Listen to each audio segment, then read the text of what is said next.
오늘 우리 3장의 말씀 1절부터 17절까지 말씀을 성경의 아주 중요한 단어는 계속해서 반복이 되는데 1절부터 6절까지는 여호수아가 이스라엘 백성들에게 지시를 해요.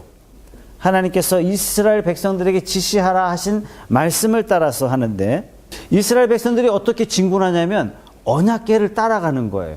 하나님을 따라가는 겁니다. 그래서 우리가 이 험악한 세상을 우리가 어떻게 살아가느냐, 바로 언약궤를 뒤따를 때 우리는 성도의 온전한 삶이 될 수 있습니다. 언제나 하나님께서 앞서 행하시는 거예요. 먼저 앞서 건너가셨고 앞서 나아가셨고 하나님의 백성은 그 언약궤를 뒤따르는 삶을 항상 살았다는 얘기예요. 광야의 실패는 법궤보다 먼저 앞서는 거예요. 광야의 실패는 말씀과 위배되는 삶을 살 때 험악한 광야를 온전하게 건널 수 있는 유일한 방법은 뭐냐면 법궤를 중심으로 법궤를 앞세워서 나갈 때 광야의 삶에 승리가 있다는 겁니다. 두 번째 단락은 7절에서 8절인데 내가 너희를 크게 하여 너와 함께 있는 것을 알게 하리라. 왜 요단강을 건너게 하세요? 요단강 사건을 통해서 하나님께서 여호수아를 얼마나 크게 하시는지 눈에 보여주시는 거예요. 또 하나, 요단강 건넌 이 사건을 통해서 가나안 7족속들 결코 무섭지 않구나. 강도 갈라서 우리를 건너게 하신 그 하나님이 우리와 함께 하시는데 우리가 무엇을 두려워할까? 이 믿음을 요단강 도하 사건을 통해서 하나님이 딱 장착하시기를 원하시는 겁니다. 자, 이제 여호수아가 하나님의 말씀을 전달해요. 그래서 9절에서 13절 말씀에 언약궤가 앞서 들어갑니다. 그러자 물이 끊어지고 물이 쌓여 섰어요. 14절부터 17절까지는 드디어 요단강을 이스라엘 백성들이 건너가게 되죠. 요단강을 건널 때 법궤가 언약궤가 앞서갔고 언약궤를 따라서 이스라엘 백성들이 따라갔고 요단강 가운데 언약궤가 딱 멈췄어요. 왜 멈췄어요? 맨 마지막에 200만 명의 맨 마지막 무리가 다 건널 때까지 언약궤가 그 위험의 중심에 다 버텨서 모든 백성들이 건널 때까지 지켜주셨던 겁니다. 여호수아 3장의 말씀에 제목을 붙여본다면 아마 요단강 도하 사건 이렇게 붙이고 싶은데 여기에 나와 있는 중요한 키워드 첫 번째, 앞서가셨다는 얘기예요. 출애굽 여정을 봐도 언제나 하나님은 우리 앞서 행하세요. 친히 하나님께서 앞장서셔서 인도하셨다는 사실을 누누이 우리에게 강조하고 계십니다. 두 번째는요, 들어섰다는 얘기예요.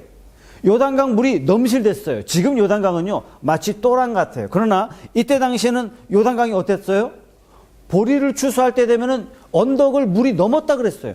요단강 물이 범람했다 그랬어요. 물이 범람했음에도 불구하고, 다른 말로 상황이 여의치 않음에도 불구하고, 다른 말로 내 앞에 닥쳐진 현실이 불가능하게 보일지라도 어떻게 하라고요? 발을 담그라고요. 믿고 순종하라는 얘기예요. 믿음은 언제 필요하냐면은 상황이 좋을 때요? 아니에요. 믿음이란 상식적으로 이해되지 않을 때 우리에게 믿음을 요구하세요. 그렇게 되면 어떤 일이 벌어진다고요? 알게 되리라. 무엇을 알았을까요? 첫째, 하나님이 지금 모세는 죽었지만 하나님이 모세와 함께 있던 것처럼 지금 여호수아와 함께하며 지금 우리와 함께 하신다는 사실을 요단강 사건을 통해서 깨우쳐 주시는 거예요. 또 하나의 사건은 이 요단강 도하 사건을 통해서 하나님께서 가나안 땅에서도 여전히 우리와 함께 하실 것이다라는 믿음의 확신을 이들이 갖게 되는 것입니다. 지도 한 장을 보여드릴게요. 이 지도는요, 지금 이스라엘의 지도입니다. 저 맨 꼭대기에 있는 것이 헐몬산이라고 써 있어요. 요단강이 어떻게 시작되냐면 발원지가 헐몬산이에요. 헐몬산이 우리나라의 백두산처럼 높고 1년 12달 만년설이 있는 곳입니다. 참 희한하죠, 그죠? 중동 국가 중에서도 만년설이 있다는 게, 거기서 물이 쫄쫄쫄쫄 흘러서 쭉 내려와서 갈릴리 바다를 이루고 맨 밑에 나와 있는 것이 그야말로 사해 바다입니다. 15절 말씀을 읽어보면 어떤 말씀이 나오냐면 요단이 곡식 거두는 시기에는 항상 언덕에 넘치더라, 이렇게 말씀하세요. 지금과 같이 메말라 있는 시내가 아니에요. 물이 언덕을 넘칠 만큼 요단강은 굉장히 큰 강이었습니다. 자, 요단강을 건너라라고 말씀하시는데, 자, 여러분 잘 생각해 보세요. 자기의 선조들은 어떤 강을 건넜죠? 어떤 바다를 건넜죠? 홍해 바다를 건넜습니다. 사실 그들이 건넜던 홍해 바다는요, 저 끝이 잘 안 보여요. 워낙 넓은 길이라서. 그러나 이들의 2세대들은 이제 요단강을 건너게 됩니다. 자, 첫 번째 차이점은 뭘까요? 출애굽했을 때 홍해는요, 이스라엘 백성들이 홍해를 건너므로 나가는 겁니다. 그러나 요단강은요, 요단강을 건너서 들어가는 거예요. 그렇죠? 또 하나, 홍해 바다는 이스라엘 백성들 앞에서, 눈앞에서 갈라지는 걸 눈에 보여준 다음에 이스라엘 백성들이 건넜어요. 그러나 요단강은요, 하나님께서 뭐라고 말씀하시냐면, 발을 어떻게 하라고요? 담그라. 담그면 갈라진다. 이렇게 말씀하세요. 이제 저와 여러분들은 성경의 역사를 봤어요. 그리고도 우리가, 아니, 하나님 보여주세요. 하나님 보여주시면 우리가 더 잘 믿을 수 있어요. 이 말은 홍해를 건넜음에도 요단강에 와서 뭐라고 이야기하냐면, 갈라주세요, 건너게. 안 갈라줬는데 우리가 어떻게 건너냔 말이에요. 이렇게 말하는 것과 똑같은 거예요. 하나님은 요단강 앞에 우리를 부르신 다음에 어떻게 요구하시냐면, 믿고 순종하라고 요구하시는 거예요. 하나님 보여주세요. 하나님의 대답은요, 노예요, 노. 너희가 성경을 통해서 나를 알았다면 발을 담거라. 그렇다면 너희의 삶에 기적 같은 하나님의 은혜를 보여주겠다. 이렇게 말씀하시는 거예요. 이 요단강 도하를 통해서 하나님이 궁극적으로 원하시는 것은 출애굽기 14장 4절의 말씀 다 같이 한번 읽어보겠습니다. 내가 바로의 마음을 완악하게 한즉 바로가 그들의 뒤를 따르리니 내가 그와 그의 온 군대로 말미암아 영광을 얻어 애굽 사람들이 나를 여호와인 줄 알게 하리라 하심에 무리가 그대로 행하니라. 왜 홍해를 건너게 하세요? 홍해를 건너게 하는 이 사건을 통해서 왜 하나님이 바로의 마음을 강팍하게 하세요? 궁극적으로 딱 하나예요. 알게 하리라. 나 여호와가 누구인지 온 천하로 알게 하리라. 이걸 가르쳐 주는 겁니다. 18절 말씀도 다 같이 읽어보죠. 시작. 내가 바로와 그의 병거와 마병으로 말미암아 영광을 얻을 때에야 애굽 사람들이 나를 여호와인 줄 알리라 하시더니, 이런 많은 기적과 이 표적을 통해서 하나님이 백성들에게 궁극적으로 보여주고 싶은 건 뭐냐면, 내가 만군의 여호와인 줄 알게 하리라 하시는 거예요. 모든 사건들을 통해서 하나님이 궁극적으로 하시기를 원하시는 건 뭐냐면, 하나님이 영광을 얻으시기를 원하시기 때문에 이 표적과 기사들을 보여주시는 거예요. 그래서 출애굽기 14장 31절 맨 마지막은 이렇게 말씀하세요. 같이 읽어보겠습니다. 시작. 이스라엘이 여호와께서 애굽 사람들에게 행하신 그 큰 능력을 보았으므로 백성이 여호와를 경외하며 여호와와 그의 종 모세를 믿었더라.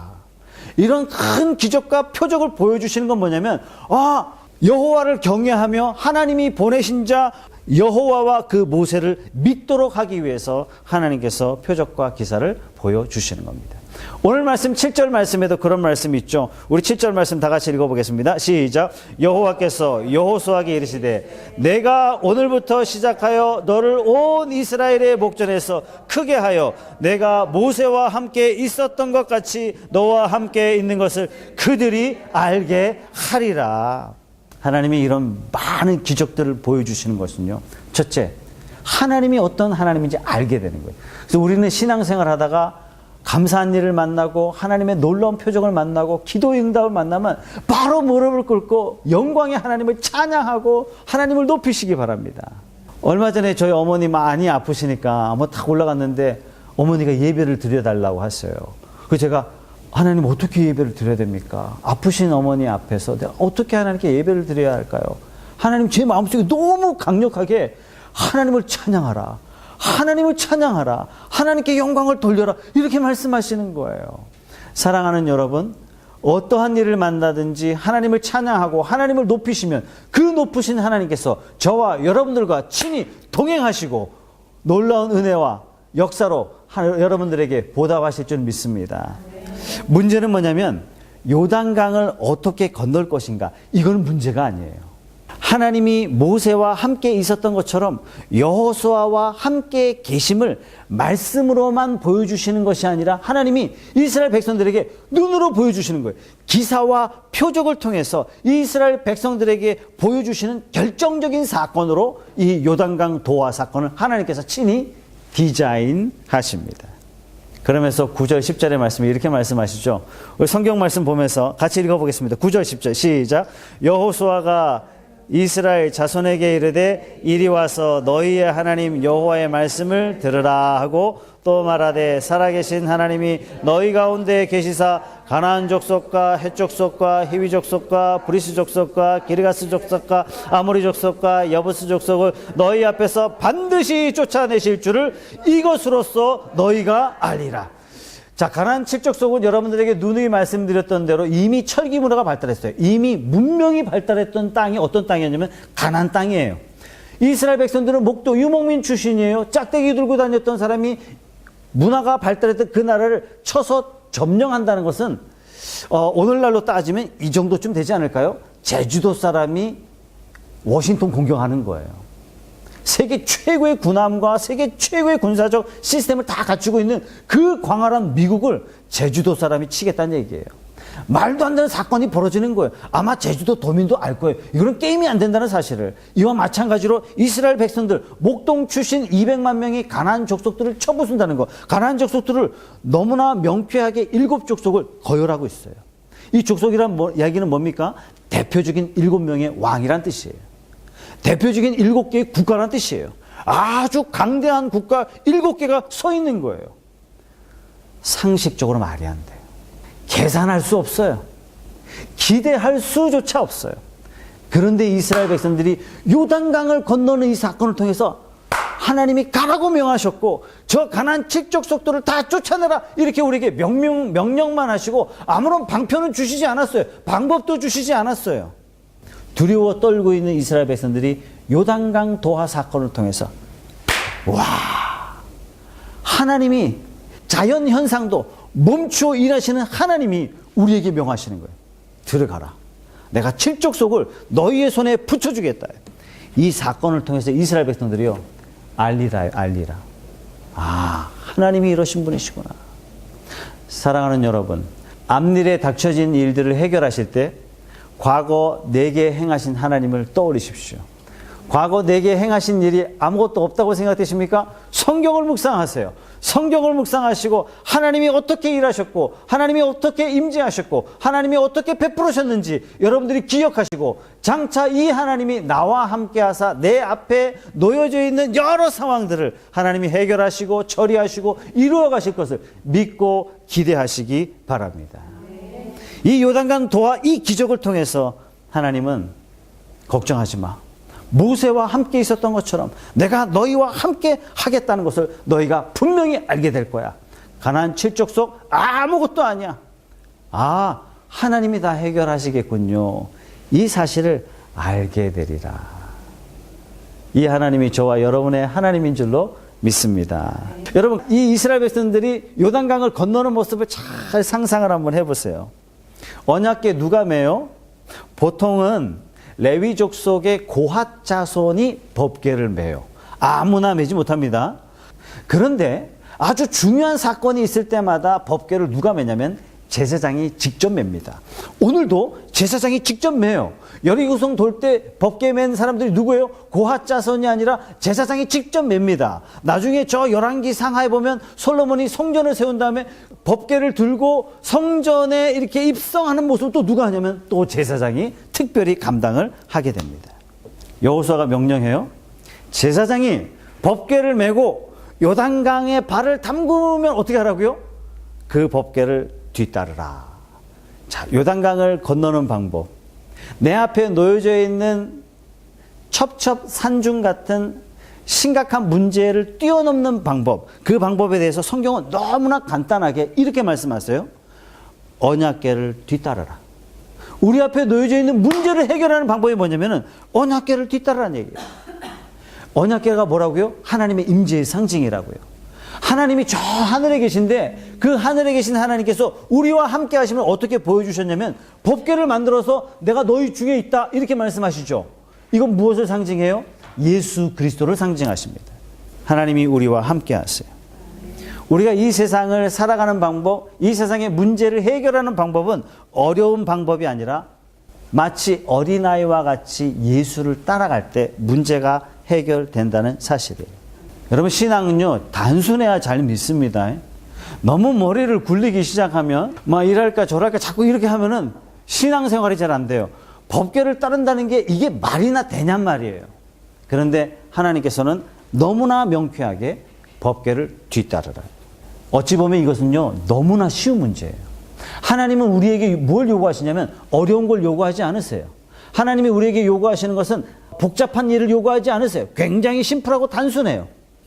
우리가 이 세상에서 성공적인 삶을 살아가는 방법은 뭐냐면 주님을 뒤따르는 거예요. 자, 뒤따를 때 어떻게 뒤따르냐면 언약궤를 맨 제사장이 언약궤를 딱 들었고 백성과의 거리는 2000규빗 떨어져 있어요. 1규빗이 45cm, 이걸 50cm라고 통상 치면 2000규빗은 약 1km입니다. 자, 강이 어떻게 있죠? 이렇게 강을 쳐다보지는 않잖아요. 그죠? 보통 어떻게 보냐면 강을 이렇게 쳐다봐요. 그죠? 산이 이렇게 있고 강이 있어요. 그죠? 자, 그러면 제사장은 강 가까이 가 있고 이스라엘 백성들은 1km가 뒤에 떨어져 있으니까 아마도 이스라엘 백성들이 마치 콜로세움 경기장 안에 들어가 있는 것처럼 200만 명이 있지만 이 200만 명이 전부 다 법궤를 모두가 주시할 수 있었을 거예요. 어떤 일이 벌어졌을까요? 법궤를 맨 제사장들이 걸어서 요단 앞에 딱 왔어요. 백성들은 법궤를 쳐다보고 있어요. 이 제사장들이 법궤를 메고 발을 요단강에 딱 담그자 200만 명의 이스라엘 백성들 눈앞에 펼쳐진 광경이 뭐냐면 법궤가 지나가자 요단강물이 쫙 갈라지는, 어디서 많이 듣던 거 아닙니까? 우리 할아버지가, 우리 아버지가 말씀하셨던 홍해 건너는 그 놀라운 위대한 역사를 지금 우리 눈앞에서 지금 펼쳐지고 있는 거예요. 세상에 강이 이렇게 흘러야 되는데 강이 양쪽이 다 막힌 거예요. 200만 명의 이스라엘 성도들이 어떻게 느꼈을까요? 아마 강이 멈추고 강이 갈라지는 이 사건을 통해서 이스라엘 백성들은 평생 보지 못할 진풍경을 보면서 아마 그 입에 탄성이 나오지 않았을까요? 우와! 저와 여러분들에게 그 사건을 주시는 거죠. 삶과 죽음 사이에 영원한 생명으로 가는 그 길이 막혔던 우리 인생에 예수 그리스도께서 십자가가 되셔서 죽음을 갈라놓으셨어요. 그리고 저와 여러분들이 마치 마른 땅 건너듯이 영원한 생명의 길로 걸어갈 수 있도록 2000년 전에 그렇게 우리 주님께서 보여주셨어요. 이스라엘 백성들은 2000규빗쯤 뒤떨어져서 법궤를 따라갔던 것처럼 2000년 전에 오셨던 그 예수님을 저와 여러분들이 따라가도록 주님께서 인도하신 것입니다. 참 놀라운 일이죠. 이 법궤를 따라가는 이스라엘 백성들에게 여호수아는 요구합니다. 5절 말씀에 너희는 자신을 성결하게 하라. 15절 말씀에 법궤가 들어가게 됩니다. 17절 말씀에 온 백성이 요단강을 건너고 언약궤를 맨 제사장은 백성들이 다 건널 때까지 요단강 한가운데 굳건하게 서 있어요. 아마 200만 명이니까 얼마나 많은 인구가 움직였겠어요.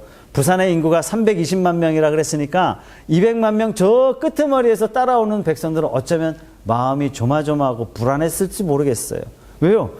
홍해를 건널 때 애굽의 군대들은 다 물에 수장됐잖아요. 그죠? 그런데 법궤가 요단강 중앙에 탁 서 있는 겁니다.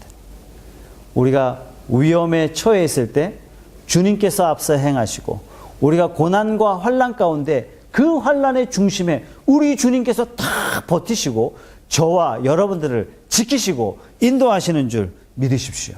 이것이 하나님이 우리를 향한 사랑이고 그 하나님이 우리 눈에 보이지 않는다고 해서 마치 믿음 없는 사람처럼 행동하지 마시고 그 하나님을 찬양하고 그 하나님을 높이시는 저와 여러분 되시기 바랍니다. 오늘 이 사건에 굳이 제목을 달아본다면 요단강 도하 사건 가로 열고 앞서 행하시는 하나님. 여호수아 2장에도 정탐꾼을 보내죠. 정탐꾼이 가나안 땅에 여리고 성에 들어와 가지고 확인한 사건은 딱 하나예요. 이미 하나님께서 그 성을 다 만져 놓으셨어요. 그 견고한 성에 살고 있는 모든 여리고 사람들이 하나님의 백성 이스라엘 백성들이 진군에 들어온다는 소식을 듣고 간담이 다 녹았어요. 하나님이요 다 만져 놓으셨습니다. 하나님은 어디를 가든지 하나님의 백성이 가는 그 길을 준비하시고 예비하시는 줄 믿으시기 바랍니다. 우리가 위기에 처하나 환난에 처하나 우리는 반드시 삶에 위기도 만나고 환난도 만나고 어려움도 만납니다. 그 위기와 어려움은 우리에게 주시는 딱 한 가지 사인이에요. 이 상황에서 나를 믿으라. 내가 너와 함께 있다. 그 중심에 내가 있음을 너는 믿고 있느냐? 이걸 끊임없이 우리에게 요구하시는 거예요. 위기의 상황을 만났을 때 사탄은 우리에게 끊임없이 우리를 흔들어놔요. 불안하게 만들고 혼자라는 사실을 자꾸 믿게 만들고 어떤 상황이 와도 하나님이 나와 함께 하심을 믿습니다. 이 흔들리지 않는 믿음으로 하나님 앞에 서 있는 저와 여러분들이 되시기 바랍니다. 예수님이 왜 부활 승천하셨어요? 내가 가지 않으면 보혜사가 오지 않는다 라고 말씀하시면서 예수님이 부활 승천하신 궁극적인 목적은 뭐냐면 저와 여러분들에게 보혜사 성령을 보내주시기 위해서. 출애굽 전체의 핵심이요, 하나님이 앞서 행하셨음을 이스라엘 백성들에게 보여주고 계십니다. 자, 신약 성경은 이 출애굽의 홍해 사건을 통해서 우리에게 뭐라고 이야기하냐면 마치 세례와 똑같다 이렇게 말씀하세요. 세례란 뭐죠? 과거의 삶을 청산하고 이제 하나님을 믿는 백성으로서 내 인생을 출발시키겠습니다 라는 믿음의 결단이에요. 홍해를 통해서 이스라엘 백성들이 더 이상 애굽의 종이 아니에요. 하나님의 백성이 되었습니다. 애굽의 종과 완전히 단절된 사건이 뭐냐면 홍해, 어느 누구도 홍해를 거슬러 다시 돌아갈 수 없도록 하셨습니다. 요단강은요, 이 요단강은 언약 백성이 건너는 꿈에 그리던 약속의 땅, 가나안 땅 들어가는 길목이 뭐냐면 요단강입니다. 그래서 요단강은 안식이라 이렇게 성경은 해석하고 있어요. 성도에게는 두 가지 안식이 있습니다. 첫 번째 안식은 예수님이 재림하셔서 온 땅에 하나님의 영광이 가득하고 믿는 백성들을 거룩한 천국으로 인도하시는 영원한 안식이 저와 여러분들에게 준비되어 있고, 또 하나의 안식은 뭐냐면 각자의 안식이에요. 인생을 마무리하는 거죠. 인생을 마무리하는 것에 대해서 히브리서 4장 10절은 이렇게 말씀합니다. 다 같이 한번 읽어보겠습니다. 이미 그의 안식에 들어간 자는 하나님이 자기의 일을 쉬심과 같이 그도 자기의 일을 쉬느니라. 하나님께서 우리에게 죽음을 주시는데 그 죽음은 뭐냐면 마치 하나님께서 자기의 일을 쉬심처럼 그도 자기의 일을 쉬느니라. 이 자기의 일이 뭘까요? 우리 각자에게 주어진 하나님의 사명을 말씀하세요. 성도는요, 먹고 살기 위해서 일하는 사람이 아니에요. 성도는 돈 벌기 위해서 사는 존재가 아니에요. 먹고 사는 것, 돈 버는 것 전부 다 수단이에요. 어떤 수단? 하나님이 나에게 주신 거룩한 직분을 이루어내는 도구라는 사실이에요. 하나님의 부르심의 거룩한 뜻을 따라서 나는 과연 살고 있는가? 여러분 자신에게 물어보시기 바랍니다. 다시 한번 지도를 보여드릴게요. 헐몬산에서 시작한 갈릴리 바다가 헐몬산에서 시작한 물줄기가 갈릴리 바다에 와서 왕성하다가 죽음의 바다, 사해 바다에 와서 모든 것이 끝나는 것처럼 마치 이것이 인생의 모습하고 너무나 똑같습니다. 마치 상징적으로 우리에게 보여주는 것 같아요. 홍해 때와 달리 요단강은 신앙의 성숙을 요구하십니다. 홍해는 물 세례와 똑같아요. 반면에 요단강은 성령 세례와 똑같습니다. 여러분, 씨를 뿌릴 때 농부가 좋은 씨, 나쁜 씨를 그닥 구별하지 않습니다. 그러나 열매를 거둘 때는 반드시 좋은 열매, 나쁜 열매를 반드시 구별합니다. 저와 여러분들이 요단강 건널 때 우리 주님께서 보신다는 얘기예요. 홍해를 건널 때는 내가 미성숙해도 상관이 없었어요. 그러나 요단강 약속의 땅에 들어갈 때는 마치 잘 익은 과일처럼 성숙한 성도가 되어 있어야 농부이신 하나님께서 그 과실들을 따지 않겠습니까?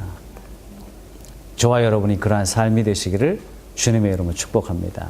오늘 말씀을 생각하면서 함께 통성으로 한번 기도하겠습니다. 우리 기도하실 때 하나님, 내 삶이 하나님 앞에 날마다 어떠한 일을 만나든 성숙한 믿음의 사람으로 자라가는, 날마다 자라가는 신앙의 삶이 되게 해 주십시오. 내 삶에 놓여져 있는 안개와 같은 삶, 내 삶에 놓여져 있는 고난 같은 삶, 그 속에서도 늘 함께 하심을 내가 굳건하게 믿고 확실하게 믿고, 주님이 지키시고 보호하심을 굳게 믿고 주님 손 붙잡고 흔들리지 않는 믿음으로 날마다 승리하는 믿음의 삶이 되게 해주십시오. 나를 지키사 보혜사 성령님의 계심을 확신하고 동행하는 믿음의 걸음을 날마다 걸어갈 수 있도록 주여 지켜주시옵소서. 우리 세 번 부르짖고 다 같이 통성으로 기도하겠습니다.